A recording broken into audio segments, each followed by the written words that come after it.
guys, welcome back to Life with the Allens TV. I am Dorcas, and this is my husband. I'm Mr. Allen. Mr. Allen. And we decided to come with a different type of video tonight. We decided to just have a little sit down, talk, chat it up, have a little story time about, I'm sure you've seen what the title is, us surviving COVID-19. Yes, we unlike other folks, we everybody of course deals with it different. Everybody handles it different. So we were handling it the best way, or what best suited for us.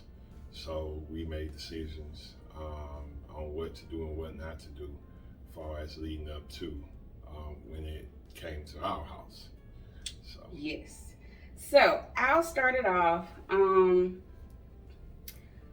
So I was at work one day and I just started feeling bad. Like I had a headache, and I was feeling kind of dizzy and a little fatigue, and I ended up having to leave work early that day. So that was a Thursday.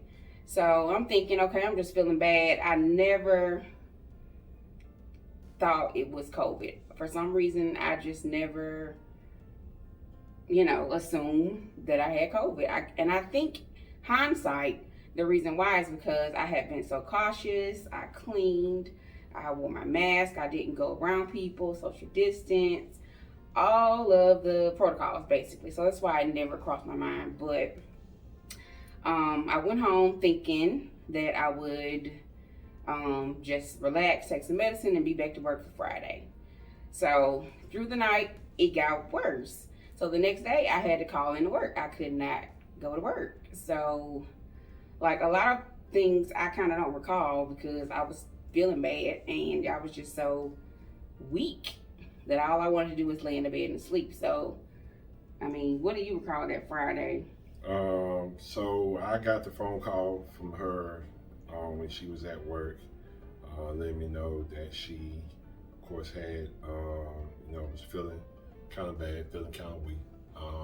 Had a little cough, but it wasn't nothing. Again, wasn't nothing major. Wasn't nothing that instantly stuck out to say, "Hey, this is COVID." Right. So we got home. She got home rather.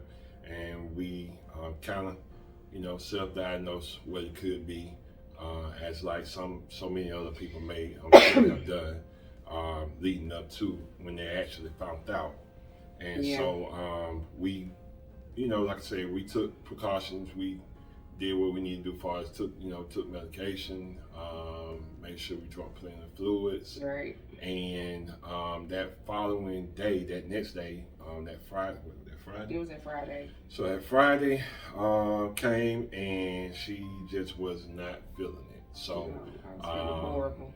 Yeah, she was feeling real bad. So I, of course, we came to the conclusion, made the executive decision that, hey, listen, you're not going in. We don't know what this is. Now we're kind of more leaning toward this could possibly be COVID, right. But we're not sure. So we want to make sure we take the precautions, make sure we let people know that she's been in contact with or been around that could have possibly came in contact with her, what happened or what she's possibly may have, came in contact with. Well, that didn't happen right off, did we? We didn't do that Friday. I think we just kind of went through the day of yeah. So I'm moving a little fast, right? Yeah, Friday, we just kind of, like I said again, self-diagnosed it, medicated, right. Just kind of self-care type of deal. Because of the cough, of course, we got cough medicine. Mm-hmm. Went through all the older rituals as far as drinking hot tea and right. getting some vapor rub, lemon water, and all that good stuff. And again, and let me say this, for some people it works. For some people, it just really depends on your body. It depends on what you can take as a person. Right. Some people can endure going through, the self-diagnosis and, medicating and all that stuff. The old remedies, like I said, some people can deal with, the pain or the sickness to be able to go through that to see what it does to come out on others. Okay, it's hindsight with, at that time it was the Delta variant that just had popped up. So knowing now that's what I had, which was a super contagious and a really, really detrimental variant of the virus. Knowing now, it's like all that medicine and things that I was doing was like doing nothing basically. So after going through the weekend in bed, he was trying to get me to drink Gatorade, and I drank some. Still taking vitamins and just laying around. Did not feel like doing anything. Did not feel like going to the restroom. Did not feel like bathing. I was just weak, so weak and fatigued. I couldn't do anything but stay in the bed. So I was trying to drink broth, and because it's like, people tell you need to eat something. When in reality, you really, like, I feel like my body could have gone a while without me eating anything, but that's a whole nother subject. But went through the weekend feeling bad. That Monday is when we was like, okay, this is not a cold. This is not just sinus. This is definitely more serious than what I was originally thinking. So did I go get tested Monday? Yeah. So we, of course, her cough had got a little stronger. She had begun to get kind of a little bit more fatigued. Now, on top of that, she had already bagging up to that Saturday. Well, by that Saturday, late Friday night, Saturday, early Saturday morning, we both came up to the decision, made the executive decision, okay, we need to quarantine from each other. Right. Oh, yeah. So, she... Oh, did we both decide, or did I decide? Well... Because he was just insisting on no. She decided to quarantine. Go to another room. Me, on the other hand, and I'm sure some of my men may understand this. Me, on the other hand, as a husband and a protector, wanted to be close so I can keep close monitor on what was going on, so I can see, so I can be there if anything should happen. Hey, I want to be there so I can, be able to jump on this real quick. And I appreciate that. And so, but nevertheless, had to be smart about it too, as well, because if both of us are sick, then, we of course we're no good to each other. Right. So so that entire time he was taking care of me, he wore a mask. I insisted. I was feeling bad, but I was like, put on your mask, please wash your hands, please spray down, and disinfect different areas that you touch. I just didn't want, I was already feeling bad. I just did not want you to be feeling bad, to get whatever I had. Right. So we made that decision to, she made the decision to quarantine. Yeah. And so by that Monday, like I said, in taking care of her, by that Monday we realized the cough is getting stronger, and basically she's getting more fatigued. Mm-hmm. Appetite is just really, it's just barely there. Yeah, I couldn't taste.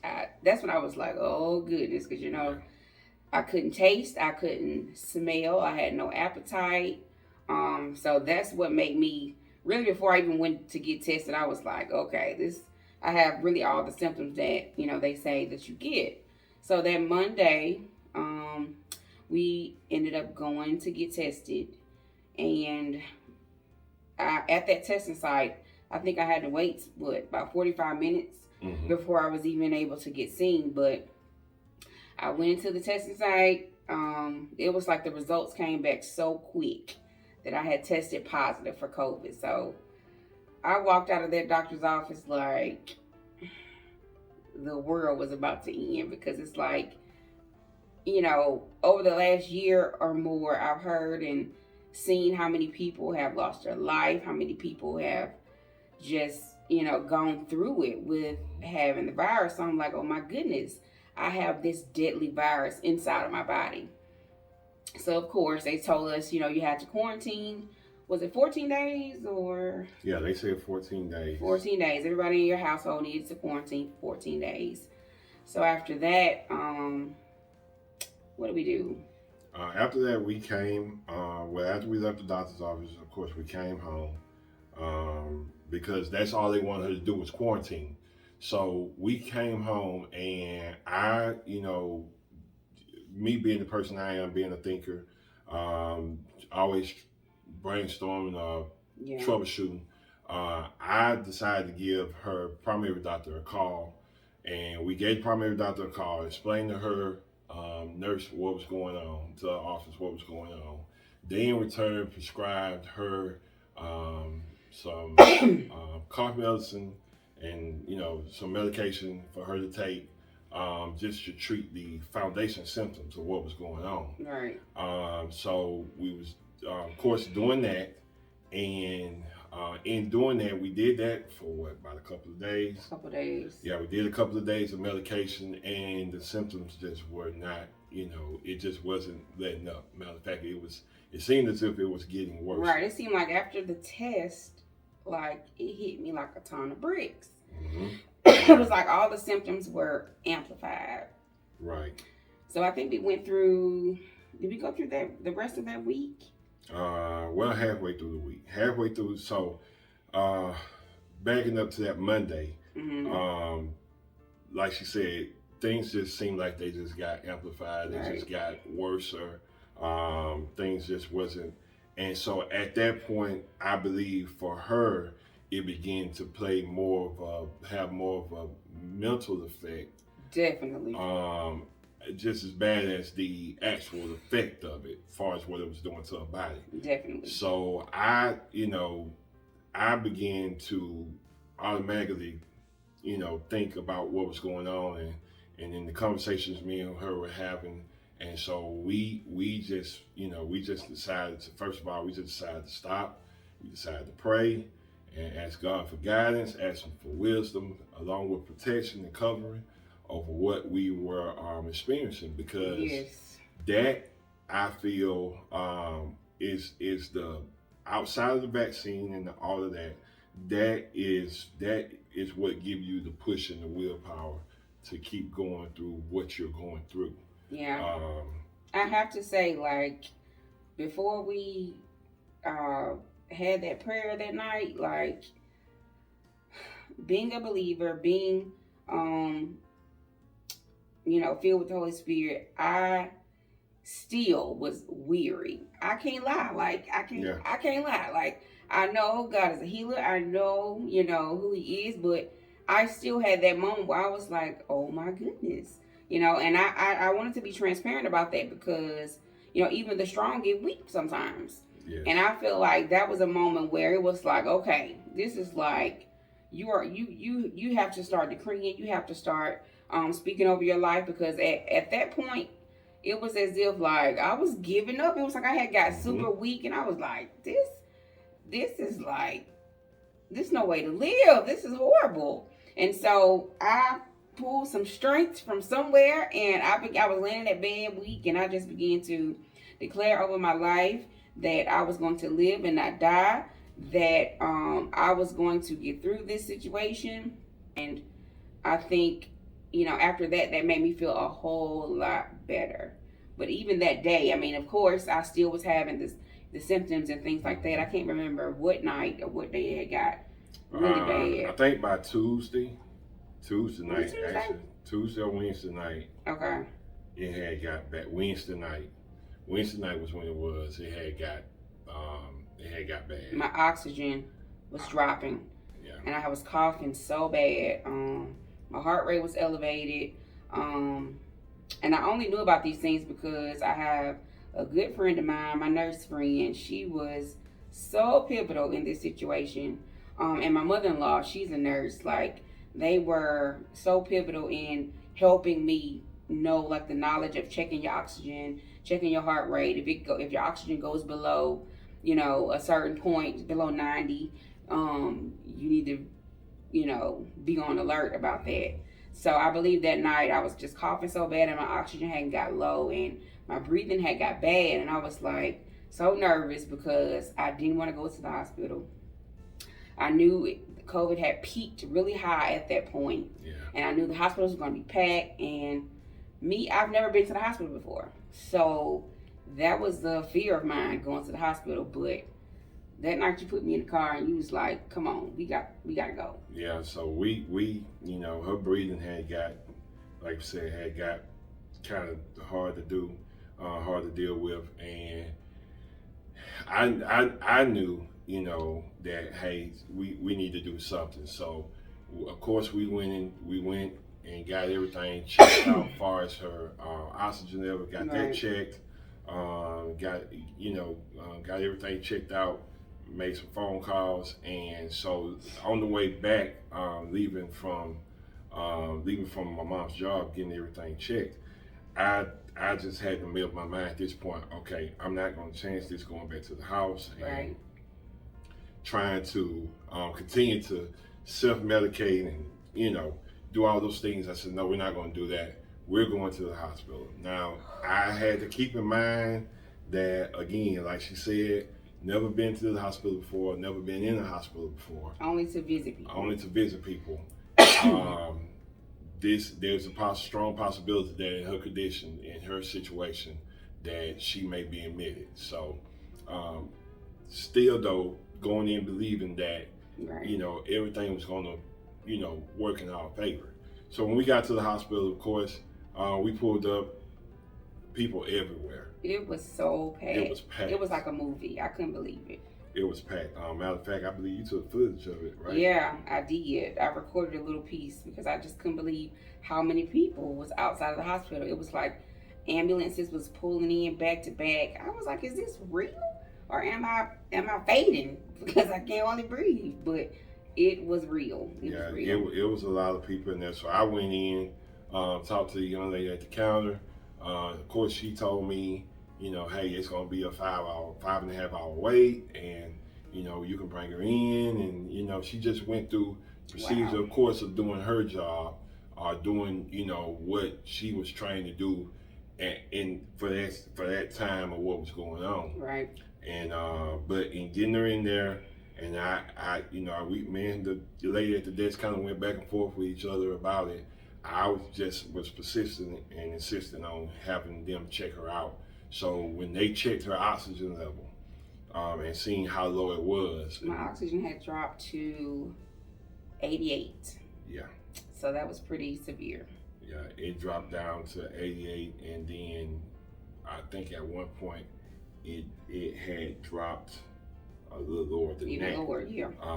When they actually checked it, it had dropped lower than that. So they made the decision, of course, that hey, they came and got me because at the time they had her one way, I was another way, filling out paperwork and going through all that, trying to get that taken care of, and making preparations, because I pulled up at the emergency room basically like the ambulance. So I was going to move the car, and they came and stopped me and told me, listen, we just need you to come speak with her because we're going to admit her and take her back. We got a bed that, a bed that just came open, and we're going to take her back and go ahead and start treatment. So I, How did you feel at that moment? Well, for me, of course, all kinds of thoughts was running through my mind. This is my wife that's going in, and she's basically being affected by something that I have no control over. Like I can't defend her physically from this because it's not that type of problem. Whereas any other time she have a problem, I can physically take care of the problem or handle the situation. Where with this, that wasn't the case. It wasn't something that I can physically handle, but I could spiritually attack it. And so that's what I began to do. But knowing that it was her first time going in the hospital, she's never been admitted in a hospital before.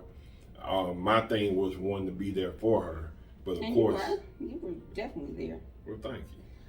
But of course, with what was going on, they wasn't allowing visitors to come in the hospital. So, of course, that that kind of messed with me a little I bit. know it did. I know it did. But I fought through the night and, the time that she was in there. Yes, I got admitted and I was there for a week. And that was probably the longest week of my life. Well, one of the longest weeks of my life. And it was definitely different being in that room. Of course, having nurses coming in, checking on you and poking you and checking your blood pressure and all this stuff. But even though I know I have to commend the hospital because I know that the nurses and doctors have been through so much. And even though I know that they were tired and weary, they still gave me good service. So I can appreciate that. But I stayed in there, even had a scare when I was in there one night where they thought it was as if my oxygen had dropped so low and I was coughing so bad, and they thought they were going to have to take me to ICU. And that was like super scary. And I just prayed and prayed and thank God got through that and was released once my numbers and everything got back to good standing and went home. It was so exciting I didn't get to walk out, but I got pushed out of the hospital. I was so grateful and thankful to God for sparing my life for me to be able to leave that hospital in one piece. Yeah, because now backing up to when she was in there, again, want to just add on to her praising the nursing staff and the medical staff. I had good nurses. She had a good staff. She had some good nurses that was very attentive, very detailed, even going above and beyond their call of duty to keep me informed on what was going on. She had one nurse, she was calling me pretty much at the top of the shift change, at the end of the shift change, in the middle. If anything popped up, they would call me or text me and say, well, hey, look, this went on or that went on. This is what we're doing. This is what these are the changes we're making. Yeah. And so I can appreciate them for that because when I spoke to her nurse after the scare, I explained to the nurse, listen, this is her first time ever being admitted in the hospital. And then to be admitted into the hospital and not be able to have me there by her side. Right. She got a lot of, me and the nurse both came to the conclusion that, hey, she got a lot of persons going on. Well, to make the story even sweeter or even more interesting, her nurse that was in charge of, her head nurse that was in charge of her case was almost fresh out of school. Yes. She was just completed nursing school and walked right into the fire. And I think it had been 6 months. Yeah, I think she told me she was 6 months fresh out of school, and she had, basically that's what she walked into. And to be honest with you, she did a phenomenal job. Yes.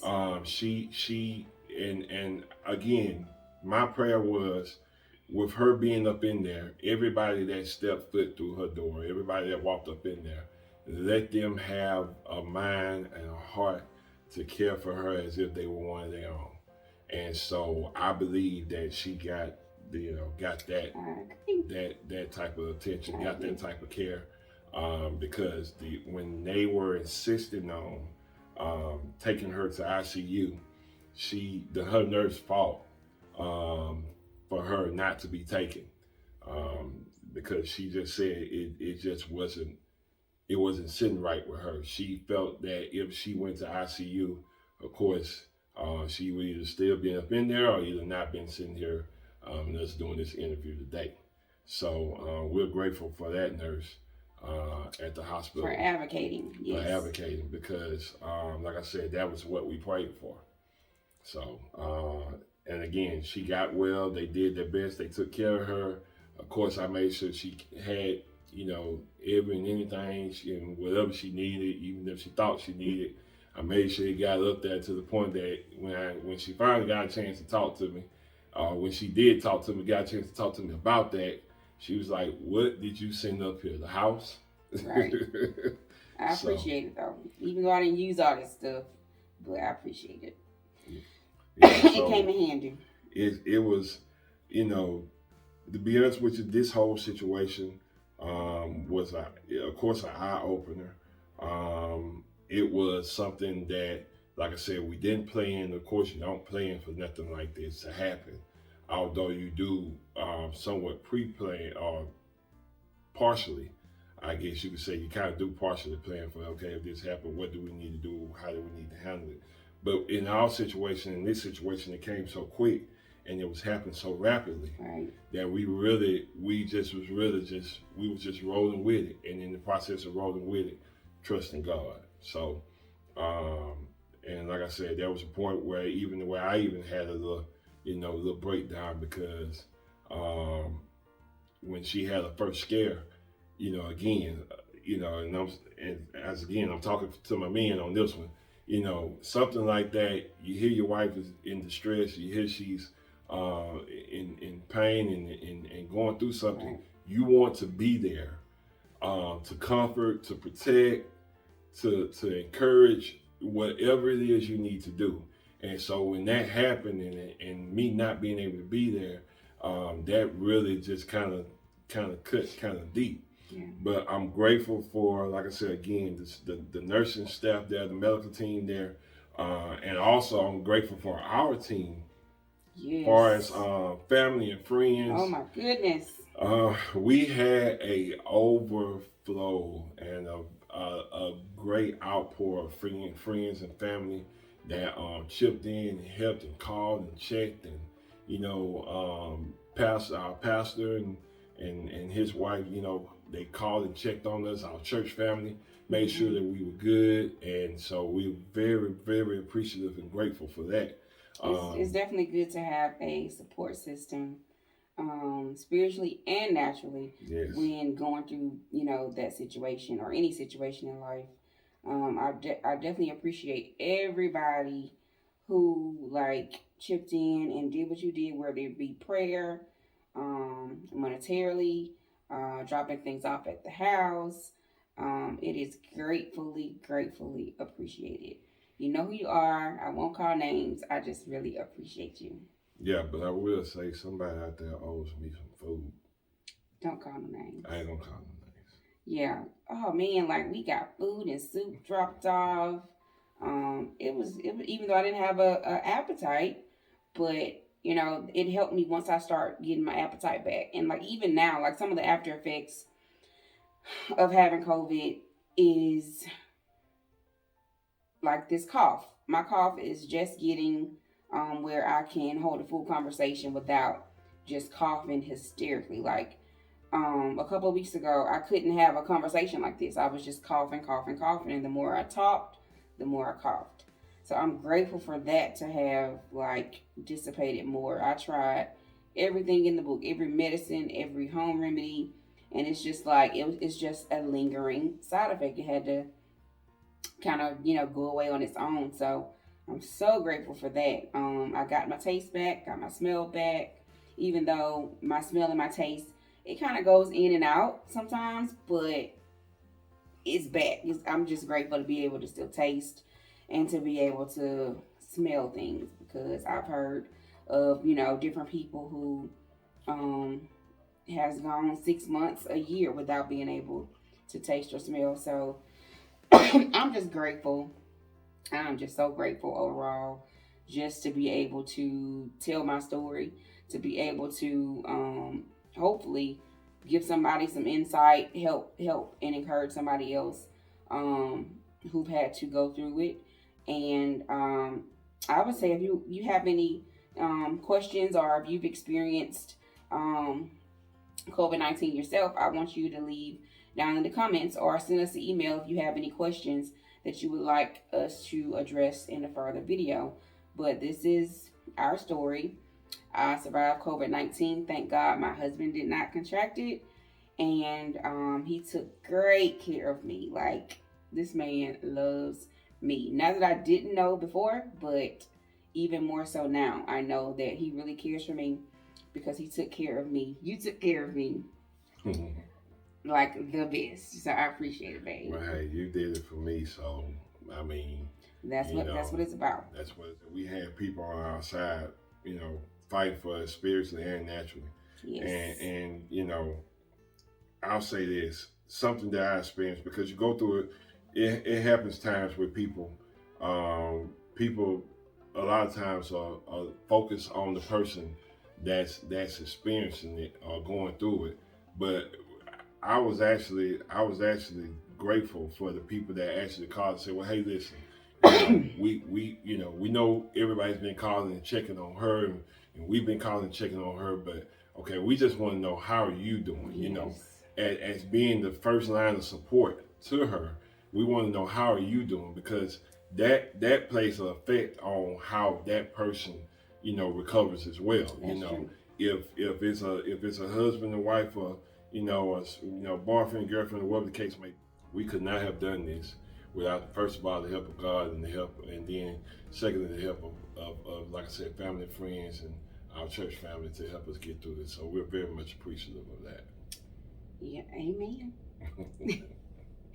So with that being said, we pray that you're able to get something out of this video, and that by us sharing our experience, maybe it can help somebody else who is going through it or who has went through it. So if you don't have anything else, I'm good. Till next time, y'all. Till next time, guys, we ask that you would like, comment, and subscribe. And we'll see you at the next video.